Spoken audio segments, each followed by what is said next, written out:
ये कहानी 1857 के दौर की है। शुरुआत में हमें एक बड़ा सा जहाज दिखाया जाता है जो बर्फ में बुरी तरह से फंस चुका है। शिप का कैप्टन एडसन अपनी पूरी टीम को चिल्लाकर कह रहा होता है कि किसी भी तरह से शिप को बाहर निकालो, लेकिन चाहे जितना जोर लगा लो, कितनी ही मेहनत कर लो, शिप हिलने का नाम ही नहीं ले रहा। सबके चेहरे पर बस एक ही सवाल, अब करें तो क्या करें।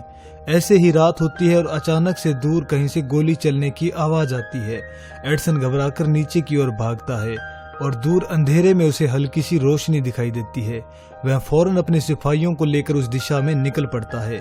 वहां पहुंचते ही उन्हें एक घायल आदमी बर्फ पर पड़ा मिलता है। सब लोग अभी समझ ही रहे होते हैं कि ये कौन है, तभी अचानक पास के जंगल जैसे इलाके से एक भयानक डरावनी चीख सुनाई देती है, जैसे किसी राक्षस की आवाज। कैप्टन उस घायल आदमी को उठाता है और शिप की तरफ भागता है, लेकिन पीछे मुड़कर देखते हैं तो पता चलता है कि एक भयंकर राक्षस उनकी तरफ ही दौड़ता हुआ आ रहा है।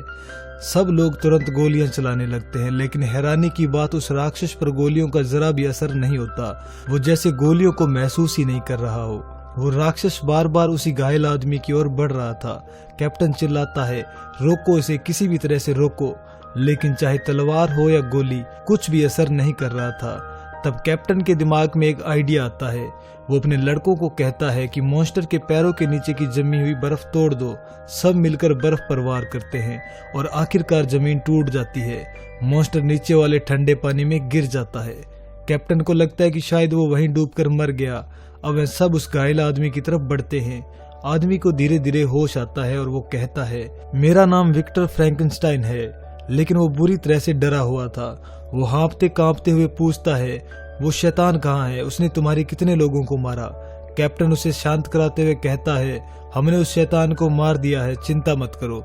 लेकिन ये सुनते ही विक्टर चिल्लाने लगता है, नहीं, वो नहीं मरा, उसे कोई नहीं मार सकता। वो वापस आएगा और तब तक नहीं रुकेगा जब तक तुम लोग मुझे उसके हवाले नहीं कर देते। विक्टर के इस डर को देखकर कैप्टन भी हैरान रह जाता है। आखिर ये राक्षस कौन है? कैप्टन विक्टर से पूछता है, तुम कौन हो और ये दानव तुम्हारे पीछे क्यों पड़ा है? तभी विक्टर लंबी सांस लेता है और अपनी दर्दनाक कहानी सुनाना शुरू करता है। यहीं से शुरू होती है विक्टर फ्रैंकेनस्टाइन की असली दास्तान। विक्टर बताता है कि उसके पिता लियो एक बहुत बड़े और मशहूर सर्जन थे। उन्होंने पैसे के लिए उसकी माँ क्लेयर से शादी की थी। लियो न तो क्लेयर से प्यार करते थे और न ही विक्टर से। हाँ, वो अपने बेटे को सर्जन बनाना चाहते थे, लेकिन पिता वाला प्यार कभी नहीं दिया। विक्टर को अपने पिता से नफरत थी, लेकिन अपनी माँ से बहुत प्यार था। पर उसकी जिंदगी एक ही पल में टूट गई जब उसकी माँ क्लेयर उसके छोटे भाई को जन्म देते समय मर गई। अब ये सदमा विक्टर के दिल पर हमेशा के लिए छप गया। उसे समझ नहीं आया कि जब उसके पिता इतने बड़े सर्जन थे तो वे अपनी ही पत्नी को क्यों नहीं बचा पाए। नए जन्मे छोटे भाई का नाम रखा गया विलियम। पिता विलियम से काफी प्यार करते थे, लेकिन विक्टर को उन्होंने कभी अपनाया ही नहीं। समय बीतता गया, लेकिन विक्टर के मन में एक ही सवाल घूमता रहा, पापा माँ को क्यों नहीं बचा सके? एक दिन उसने हिम्मत करके पिता से पूछ ही लिया। लियो ने ठंडे स्वर में जवाब दिया, हर इंसान को एक दिन मरना ही है, कोई अमर नहीं होता। अब ये बात विक्टर के दिल पर छुरी की तरह लगती है। उसी दिन उसने ठान लिया कि मैं मौत को हराऊंगा और मैं अपने पिता से कहीं बड़ा, कहीं बेहतर सर्जन बनूंगा। अब मौत को मात देना ही उसका एकमात्र मकसद बन गया था। लेकिन उनके परिवार पर मुसीबतें टूट पड़ी। उनके खेतों में आग लग गई, पैसा खत्म हो गया। इन परेशानियों को उसके पिता सह नहीं पाए और जल्द ही उनकी मौत हो गई। अब विक्टर और छोटा विलियम अकेले रह गए। विलियम रिश्तेदारों के पास लंदन चला गया, लेकिन विक्टर अपने जुनून में डूबा रहा। मौत को हराना है किसी भी कीमत पर। वह मेडिकल कॉलेज गया, वहाँ सालों साल पढ़ाई की और आखिरकार बहुत लंबे शोध और प्रयोगों के बाद विक्टर एक ऐसी खोज तक पहुँच गया जिससे वह किसी भी मुर्दे को वापस जिंदा कर सकता था। अब कई साल बीत चुके थे और अब विक्टर बिल्कुल जवान हो चुका था। मेडिकल कॉलेज में सबके सामने वह उन्हें एक ऐसा एक्सपेरिमेंट दिखाता है जिसे देखकर हर किसी के होश उड़ जाए। वह एक दुकानदार का शरीर लाता है, वही दुकानदार जो कुछ दिन पहले मर चुका था। विक्टर बताता है कि उसने इस लाश के कटे फटे हिस्सों की जगह दूसरे मुर्दों के अलग अलग ऑर्गन लगाए हैं और अब वो इसे 2 बड़ी बैटरियों की मदद से जिंदा करके दिखाएगा। सबकी सांसें थमी हुई थी। विक्टर मशीन चालू करता है, करंट लाश के पूरे शरीर में दौड़ने लगता है और अचानक मुर्दा उठने लगता है। धीरे धीरे हाथ पैर हिलाता है और खड़ा होने की कोशिश करता है। विक्टर के चेहरे पर खुशी की चमक फैल जाती है। उसने कर दिखाया था, एक मरे हुए इंसान को फिर से चलने लायक बना दिया था। लेकिन कॉलेज के लोग, उन्हें तो जैसे यकीन था ही नहीं किसी ने कहा ये धोखा है, किसी ने कहा ये जादू टोना है, कोई बोल रहा था कि ये लड़का पागल है। मतलब एक भी इंसान विक्टर को गंभीरता से लेने को तैयार ही नहीं था। सब एक एक करके उसे ठुकरा देते हैं। लेकिन एक दिन उसकी मुलाकात होती है हेनरिच नाम के एक आदमी से। हेनरिच उससे कहता है कि उसकी भतीजी एलिजाबेथ की शादी विक्टर के भाई विलियम से होने वाली है और विलियम ने विक्टर के एक्सपेरिमेंट के बारे में बहुत कुछ बताया है। हेनरिच बिना झिझक के ये भी बोलता है, मुझे तुम पर भरोसा है विक्टर, मुझे पता है कि तुम एक इंसान को मौत के बाद भी जिंदा कर सकते हो, एक नया इंसान बना सकते हो। हेनरिच के पास बहुत पैसा था। वह साफ साफ कहता है, मेरे पैसे तुम्हारे हैं, बस मुझे तुम्हारे साथ काम करने दो। विक्टर पहले तो थोड़ा हैरान होता है, लेकिन सच कहे तो उसके पास कोई और रास्ता था भी नहीं। वह मान जाता है। फिर हेनरिच विक्टर को अपने बड़े से घर में ले जाता है। वहाँ उसके सामने विलियम और एलिजाबेथ खड़े होते हैं। विलियम जो अब एक सफल बिजनेसमैन बन चुका था, वह भी विक्टर के इस प्रोजेक्ट में इन्वेस्ट करना चाहता था। हेनरिच भी अमीर आदमी था, तो दोनों के सपोर्ट से विक्टर की उम्मीदें फिर से जाग उठती है। लेकिन सबसे ज्यादा खुशी उसे तब होती है जब वो एलिजाबेथ से मिलता है। वह बहुत ही अच्छी, नेकदिल और सरल लड़की थी और धीरे धीरे विक्टर को उससे प्यार होने लगता है और एलिजाबेथ भी ये समझ चुकी थी। अब धीरे धीरे वक्त बीतने लगा। हेनरिच और विलियम ने एक बड़ा सा टावर विक्टर को दे दिया जहाँ वे अपनी लैब बना सके। विक्टर ने जो जैसा कहा सब कुछ उस टावर में लगा दिया गया, मशीनें, बैटरियां, लैब का सामान, सब कुछ। विक्टर को कुछ लाशों की जरूरत थी तो उसका इंतजाम भी हेनरिच कर देता है। जब एक तरफ ये दोनों लोग लैब तैयार कर रहे थे, वहीं दूसरी तरफ विक्टर एलिजाबेथ के और करीब आने लगा। दोनों के बीच एक अजीब सा अपनापन बनने लगा था। सब कुछ बिल्कुल सही चल रहा था, लेकिन असली दिक्कत ये थी कि विक्टर का एक्सपेरिमेंट अभी तक पूरा सफल नहीं हो पाया था। बार बार कोशिश, बार बार नाकाम। और इसी बीच एक नया खतरा आ खड़ा होता है और वो होती है जंग। हेनरिच विक्टर से कहता है कि जहां वे रहते हैं वहां से कुछ किलोमीटर दूर एक बड़ी सी जंग छिड़ने वाली है और जो सैनिक मारे जाएंगे उनके शव नदी में बहकर इस तरफ आ जाएंगे और विक्टर उन शरीरों का इस्तेमाल कर सकता है। विक्टर को मजबूरी में ये बात माननी पड़ती है। अब धीरे धीरे समय बीतता है और आखिरकार विक्टर एक परफेक्ट शरीर बना लेता है। एक ऐसा शरीर जो इंसान से थोड़ा ज्यादा ताकतवर, थोड़ा बड़ा और बिल्कुल नए तरह का था। अलग अलग सैनिकों के शरीर को जोड़कर आखिरकार विक्टर ने एक परफेक्ट बॉडी तैयार कर ली थी। हेनरिच और विलियम ने मिलकर उसका नाम रखा एडम। लेकिन अभी एडम में जान डालनी बाकी थी और इसके लिए उन्हें इंतजार था एक ऐसी रात का जब तूफान आए और आसमान में बिजली कड़कने लगे, क्योंकि विक्टर का प्लान बहुत साफ था। आसमान की बिजली को खींचकर एडम के शरीर में डालूंगा, उसी बिजली से उसकी बैटरियां चार्ज होगी और उसमें जान आएगी। आखिरकार वो रात आ ही जाती है। विक्टर हेनरिच को बुलाने जाता है, लेकिन जैसे ही वह कमरे में पहुंचता है वह देखता है कि हेनरिच बहुत बीमार है। चेहरा फीका, शरीर कांप रहा था। तभी हेनरिच सारी सच्चाई बता देता है। वह कहता है, मैं मरने वाला हूँ विक्टर, ज्यादा समय नहीं बचा है मेरे पास। मैं बस चाहता हूँ कि तुम एडम का शरीर मुझे दे दो, मैं नए शरीर में जीना चाहता हूँ। विक्टर ये सुनकर हिल जाता है। वह साफ मना कर देता है। दोनों में बहस होती है, बढ़ती जाती है, धक्का मुक्की तक हो जाती है और तभी अचानक हेनरिच टावर से नीचे गिर जाता है और वह वहीं दम तोड़ देता है। लेकिन विक्टर के पास उस वक्त ये सब सोचने का टाइम ही नहीं था। बाहर तूफान जोर पकड़ चुका था। वह दौड़कर लैब में आता है और बिजली को एडम के शरीर में उतार देता है। आसमान की तेज गर्जना, मशीन की आवाजें, हर तरफ अंधेरा और चमकदार बिजली, लेकिन कुछ नहीं होता। एडम बिल्कुल नहीं हिलता। विक्टर का दिल टूट जाता है। उसे लगता है कि वह फिर से फेल हो गया। निराश होकर वह वहीं सो जाता है। लेकिन सुबह जैसे ही वह आंखें खोलता है, एडम उसके सामने खड़ा होता है। अब उसे देखकर विक्टर की सांसें रुक जाती है। एडम जिंदा था, लेकिन एक बच्चे की तरह। उसे कुछ समझ ही नहीं आ रहा था कि वह कौन है, दुनिया क्या है और वह कहाँ है। वह सिर्फ एक ही शब्द बोल सकता था। धीरे धीरे विक्टर उसे बेसिक चीजें समझाने लगता है। ये धूप है, ये पानी है, ये तुम हो, ये मैं हूँ। लेकिन एडम का दिमाग अभी भी एक नन्हे बच्चे जैसा था। न ना समझ, न भाषा, न कोई भाव। समय बीतता जाता है, लेकिन एडम में कोई सुधार नहीं आता। मैं बस एक ही शब्द बोलता था, विक्टर। विक्टर को लगने लगता है कि शायद उसका एक्सपेरिमेंट फेल हो गया है। वह परेशान हो जाता है। तभी हेनरिच को खोजते खोजते विलियम और एलिजाबेथ टावर में आ जाते हैं। अपने भाई को इतने महीनों बाद देखकर विक्टर खुशी से भर जाता है। इसी दौरान एलिजाबेथ को नीचे से कोई आवाज आती है। वह बेसमेंट में जाती है और वही पहली बार वह एडम को देखती है, जिसे विक्टर ने बांध कर रखा था। एलिजाबेथ डर जाती है, घबरा जाती है और ऊपर भागती है। तभी विक्टर सब कुछ सच सच बता देता है, सिवाय एक बात के कि उसे अभी भी हेनरिच की मौत के बारे में बताने की की हिम्मत नहीं होती। एडम को देखकर विलियम खुश हो जाता है। वह गर्व से कहता है, मेरे भाई ने सच में कर दिखाया, उसने मौत को हरा दिया। लेकिन एलिजाबेथ के दिल में एडम के लिए दया पैदा हो जाती है। वह पूछती है, इसे क्यों बांधा है? यह भी तो एक जीवित प्राणी है, इसे ऐसे क्यों रखा है? धीरे धीरे एलिजाबेथ एडम के करीब जाने लगती है। वह उसे समझने की कोशिश करती है और एडम भी उसकी तरफ खींचने लगता है।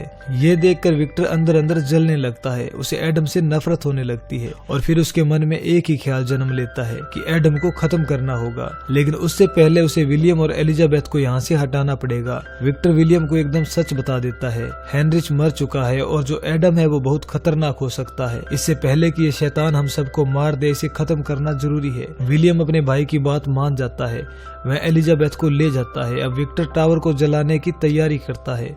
वह एडम के पास जाता है और कहता है, कुछ ऐसा बोलो जिससे मैं तुम्हें छोड़ दूं। एडम कांपते हुए एक ही नाम बोलता है, एलिजाबेथ। बस यहीं विक्टर पूरी तरह से बौखला जाता है। वह टावर में आग लगा देता है। एडम जंजीरों में बंधा हुआ चिल्लाता रहता है। आग हर तरफ फैलती जाती है, लेकिन विक्टर पीछे मुड़कर भी नहीं देखता। उसी धमाके में विक्टर का पैर भी बुरी तरह से घायल हो जाता है।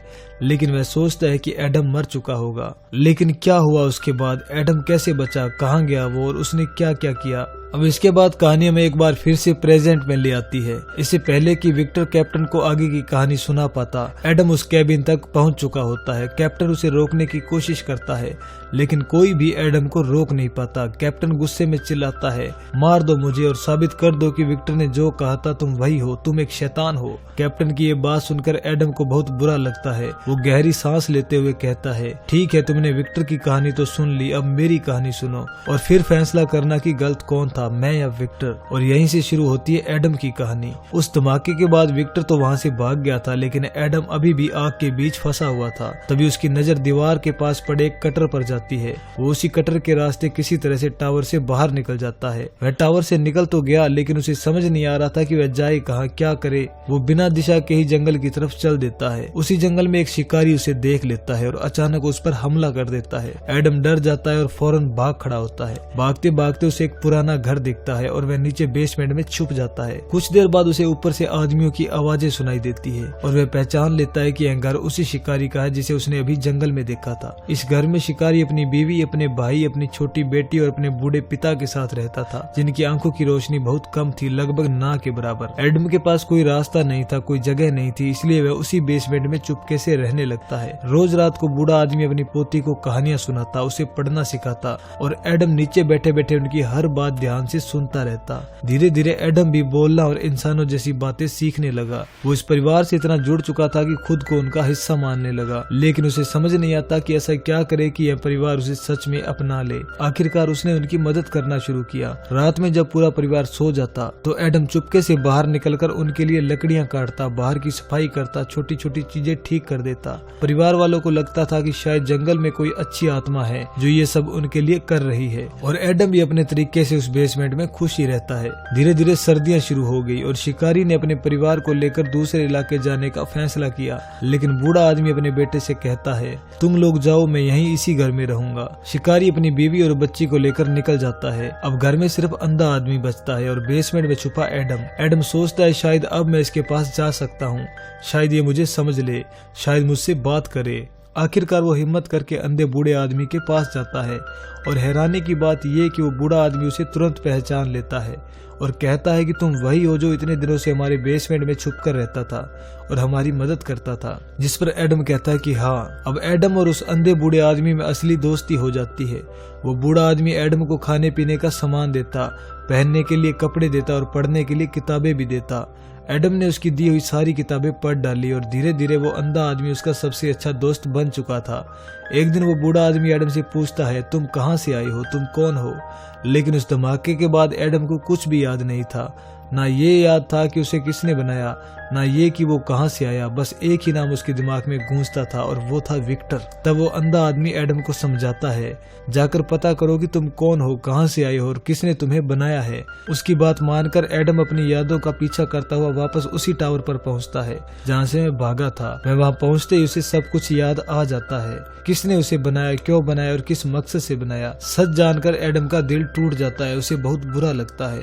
वो उसी दर्द के साथ वापस अंधे आदमी के पास लौटता है, लेकिन अब बहुत देर हो चुकी थी। उनके घर में भेड़िए घुस चुके थे। उन्होंने अंधे आदमी पर हमला कर दिया था। भेड़िए एडम पर भी झपटते हैं, पर एडम तो बेहद शक्तिशाली था। वो उन सबको भगाकर दूर कर देता है, लेकिन बूढ़ा आदमी अब मरने ही वाला था। उसी वक्त शिकारी और उसका परिवार भी घर पहुंच जाता है और उन्हें यही लगता है कि शायद एडम ने इस बूढ़े आदमी को मारा है। वो सब मिलकर एडम पर हमला कर देते हैं। एडम किसी को नुकसान नहीं पहुंचाना चाहता था, ना वो लड़ना चाहता था, इसलिए वो चुपचाप वहाँ से चला जाता है। उसे एहसास होता है सबका कोई ना कोई परिवार है, लेकिन मैं बिल्कुल अकेला हूँ। मैं तो मर भी नहीं सकता कि मरकर इस दर्द से छुटकारा पा लूं। इस अकेलेपन और टूटे हुए दिल में एडम एक फैसला करता है। मैं विक्टर के पास जाऊंगा और उससे कहूंगा कि मेरे लिए एक पत्नी बना दे, कोई जो मेरे साथ रहे ताकि मैं अकेला ना रहूं। फाइनली वो विक्टर को ढूंढते ढूंढते उसके घर पहुंच जाता है। उस दिन विलियम और एलिजाबेथ की शादी थी। एलिजाबेथ आज भी एडम को नहीं भूली थी और अब वो विक्टर से नफरत करती थी, लेकिन विक्टर को इन बातों से कोई फर्क नहीं पड़ता। वो अपने कमरे में तैयार हो रहा था, तभी एडम उसके सामने पहुंच जाता है। एडम को जिंदा और बोलते हुए देखकर विक्टर भी हैरान रह जाता है। एडम उससे सीधा कहता है, कृपया मेरे लिए मेरी पत्नी बना दो, मैं और अकेला नहीं रह सकता। लेकिन विक्टर अपने घमंड और जलन के चलते उसे साफ मना कर देता है। उसे इस बात की जलन थी कि एलिजाबेथ एक हैवान जैसे इंसान से कैसे प्यार कर सकती है, इसलिए वो एडम की मदद करने से इनकार कर देता है। अब एडम भी गुस्से में आ जाता है। वो विक्टर पर हमला कर देता है। ऊपर कमरे में तोड़फोड़ की आवाजें आने लगती है और एलिजाबेथ भी दौड़ती हुई ऊपर पहुंचती है और आखिरकार वो एडम को देख लेती है और वो काफी खुश होती है। एडम लौटा है, वो भी जिंदा है। लेकिन ठीक उसी वक्त विक्टर हमला करता है और एलिजाबेथ एडम को बचाने की कोशिश में मौत के मुंह में चली जाती है। एलिजाबेथ को मरते हुए देखकर एडम का गुस्सा फट पड़ता है। वो सब पर हमला कर देता है। इस हमले में विलियम भी घायल हो जाता है और फिर एडम एलिजाबेथ को अपनी बाहों में उठाता है और वहाँ से चला जाता है। विक्टर ये सब देखता है। उसका भाई मर गया, एलिजाबेथ चली गई और एडम उसे लेकर भाग गया। अब विक्टर बदले की आग में जल रहा था। उसे किसी भी तरह से एडम को खत्म करना था। वो एडम की तलाश में निकलता है और आखिरकार उसे एडम मिल भी जाता है। एडम बताता है कि एलिजाबेथ अब नहीं रही और अब वो भी जिंदा नहीं रहना चाहता। या तो विक्टर उसे मार दे या फिर विक्टर को इतनी तकलीफ देगा कि विक्टर जिंदगी भर उससे आजाद नहीं हो पाएगा। एडम विक्टर को घायल करता है और कहता है, जब तुम्हारा जख्म भरेगा मैं वापस आऊंगा तुम्हें और दर्द देने के लिए। और फिर एडम वहाँ से चला जाता है। अब दोनों का एक ही मकसद था, एक दूसरे को तकलीफ देना। विक्टर एडम का पीछा करता हुआ बर्फीले तूफान में निकल जाता है। कई महीने बीत जाते हैं और वो रात आती है। वही रात जब कैप्टन की मुलाकात विक्टर से हुई थी। विक्टर एक टेंट में था और एडम फिर से उस पर हमला कर देता है। विक्टर उसे मारने की कोशिश करता है, लेकिन जैसा कि हम जानते हैं एडम मर ही नहीं सकता, उसे कुछ नहीं होता। और आगे क्या हुआ वो तो हम कहानी में पहले ही देख चुके हैं। कहानी अब फिर से प्रेजेंट में लौट आती है। अब विक्टर कैप्टन से पूछता है, बताओ मेरी क्या गलती थी? मैंने एडम को बनाया, लेकिन वो एक शैतान नहीं एक इंसान बन गया। उसकी सिर्फ एक ही ख्वाहिश थी, उसके लिए एक साथी बना दूं, लेकिन मैंने मना कर दिया। फिर उसने मुझसे मौत मांगी और अब तो मुझे खुद समझ आ गया है कि मैं उसे मार भी नहीं सकता। मेरी गलती क्या थी? एडम की यह दर्द भरी कहानी सुनकर कैप्टन और विक्टर दोनों को एहसास होता है। विक्टर अपनी गलतियों को समझता है। एडम की दर्द भरी कहानी सुनकर कैप्टन और विक्टर दोनों को अफसोस होता है। विक्टर अपनी गलतियों को समझता है। वो एडम से माफी मांगता है और कहता है, अगर तुम्हें मौत नहीं मिल सकती तो जिंदा रहो, लोगों की मदद करो, अपनी जिंदगी जियो और मुझे माफ कर दो। एडम भी समझ चुका था कि अब विक्टर बच नहीं पाएगा, लेकिन मरने से पहले एडम उसे माफ कर देता है और विक्टर दुनिया छोड़कर चला जाता है। कैप्टन अब समझ चुका था कि एडम कोई शैतान नहीं, वो दिल से बहुत अच्छा इंसान है। कैप्टन उसे इज्जत के साथ शिप से बाहर जाने देता है और जाने से पहले एडम पूरी शिप को बर्फ से बाहर निकालकर कैप्टन और कई सैनिकों की जान भी बचा लेता है। वो लोग वहाँ से निकल जाते हैं, लेकिन एडम आज भी इस दुनिया में कहीं मौजूद है। मुझे लगता है कि इस कहानी का पार्ट 2 जरूर आना चाहिए। आपको क्या लगता है? कमेंट